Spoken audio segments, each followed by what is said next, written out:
سے مانگنا ہماری زندگی کا نصب العین ہونا چاہیے۔ میں ایک واقعہ آخری نقل کر کے اپنی بات کو مکمل کر دوں۔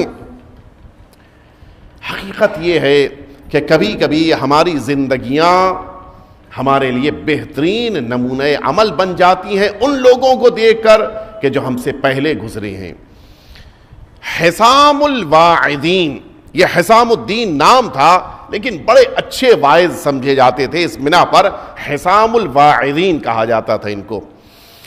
یہ معمولاً ایران کے مختلف علاقوں میں مجالس پڑھتے تھے۔ ان کا ایک واقعہ ملتا ہے اس زمانے کا کہ جس زمانے میں یہ زیارتوں کے لیے نجف اور کربلا گئے تھے، اور اچھے خطیب تھے، عربی زبان اور ترکی زبان اور فارسی تینوں زبان پر انہیں کمانڈ حاصل تھا، لہٰذا کافی عرصے تک یہ مقیم رہے کربلا معلی میں خطابت کے لیے۔ جتنے قافلے آتے تھے ان سب کے درمیان یہ خطابت کرتے تھے۔ یہ جناب حسام الدین، جن کو حسام الواعظین کہا جاتا تھا، وہ نقل کرتے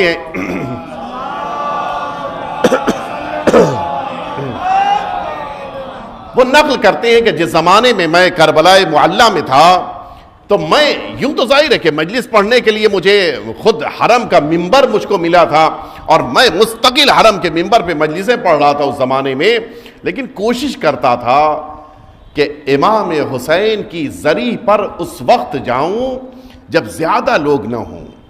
میرا دل چاہتا تھا کہ مجمع میں نہیں، اکیلے میں بیٹھ کر امام حسین سے راز و نیاز کروں، امام حسین سے گفتگو کروں، امام حسین پر روں۔ میرا دل چاہتا تھا کہ میں اکثر دوپہر میں اس وقت جاتا تھا کہ جب ظہرین کی نماز ہو چکی ہو، لوگ اپنے اپنے گھر واپس چلے گئے ہوں، اور پھر دوبارہ شام کو آئیں۔ تو یہ جو دوپہر کا وقت ہوتا تھا، جو تقریباً سے پہر جس کو کہنا چاہیے، اس موقع پر لوگ کم ہوتے تھے، زائرین کم ہوتے تھے۔ کہ ایک دن میں جس موقع کے اوپر حرم میں پہنچا امام حسین کے سرہانے، میں نے دیکھا بالکل خلوت ہے، پوری زری کے چاروں طرف کوئی نہیں ہے۔ میں بڑے اطمینان سے گیا، آقا حسین کے سرہانے جا کر بیٹھا۔ میں نے آقا کے مصائب کو یاد کر کے گریہ شروع کیا۔ کہتے اچانک کچھ ہی لمحات کے بعد میں نے کچھ آوازیں سننی شروع کی۔ میں اپنے گریے کو چھوڑ کر میں نے کہا دیکھوں کیا آواز کہاں سے آ رہی ہے۔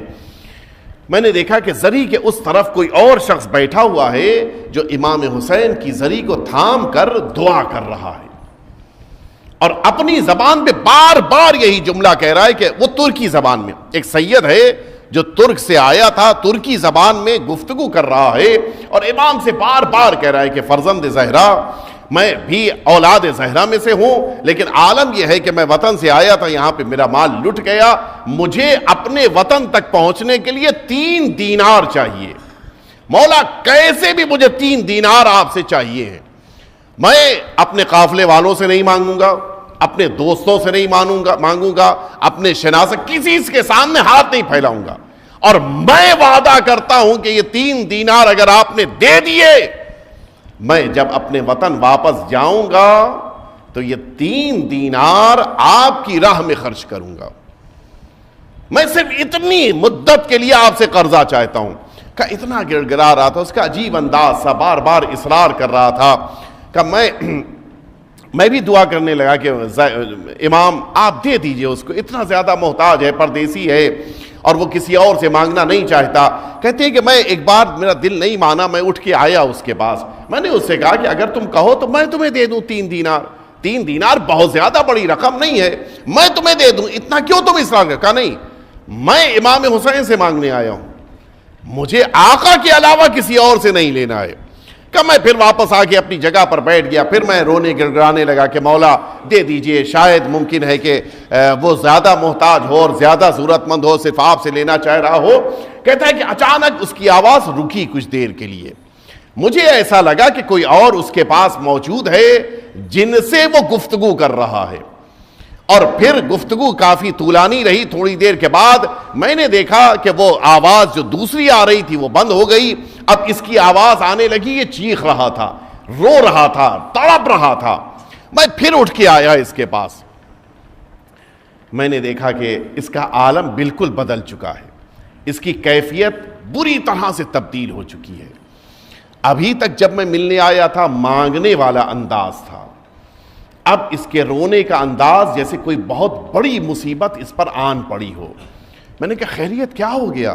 کوئی مصیبت میں آ گئے؟ کوئی مشکل میں آ گئے؟ اس نے پلٹ کے کہا، چونکہ وہ مجھے پہچانتا تھا، میں حسام الواعظین میں خطیب تھا، مجھے سبھی پہچانتے تھے۔ اس نے کہا واعظ تم نہیں جانتے کہ اس درمیان مجھ پر کیا گزر گئی۔ میں نے کہا ہوا کیا؟ خیریت تو؟ کہتا ہے کہ میں امام حسین سے دعائیں کر رہا تھا، اچانک میرے قریب میں خاتون تشریف لائیں۔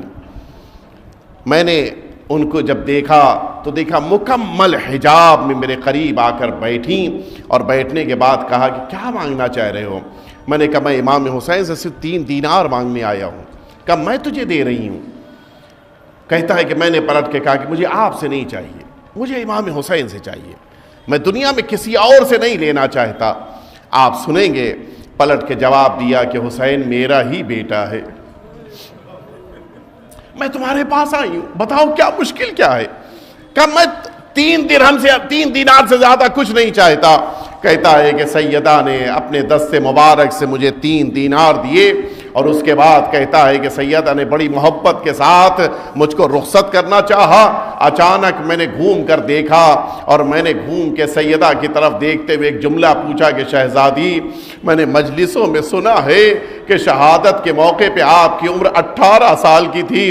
کہاں یقیناً میری عمر 18 سال تھی۔ کہتا ہے کہ شہزادی پھر آخر 18 سال کی عمر کی کسی بھی بچی کی کمر تو جھکی ہوئی نہیں ہوتی، وہ کبھی کمر خمیدہ تو نہیں ہوتی۔ یا آپ کی کمر جھکی ہوئی ہے، یا آپ جھک کے کیوں چل رہی ہے؟ آپ سیدھی کیوں نہیں کھڑی ہو رہی ہیں؟ عزاداروں سنو گے، سیدہ جواب دیتی ہے کہ اے سید تجھے نہیں پتا ہے، شہادت سے پہلے میری پسلی کی ہڈیوں کو توڑ دیا گیا تھا۔ اس طرح سے میری ہڈیوں کو شکستہ کر دیا گیا کہ میں سیدھی نہ کھڑی ہو سکی۔ عزاداروں آپ نے یہ جملہ سن لیا، یقیناً آپ کے لیے بڑا سخت ہے۔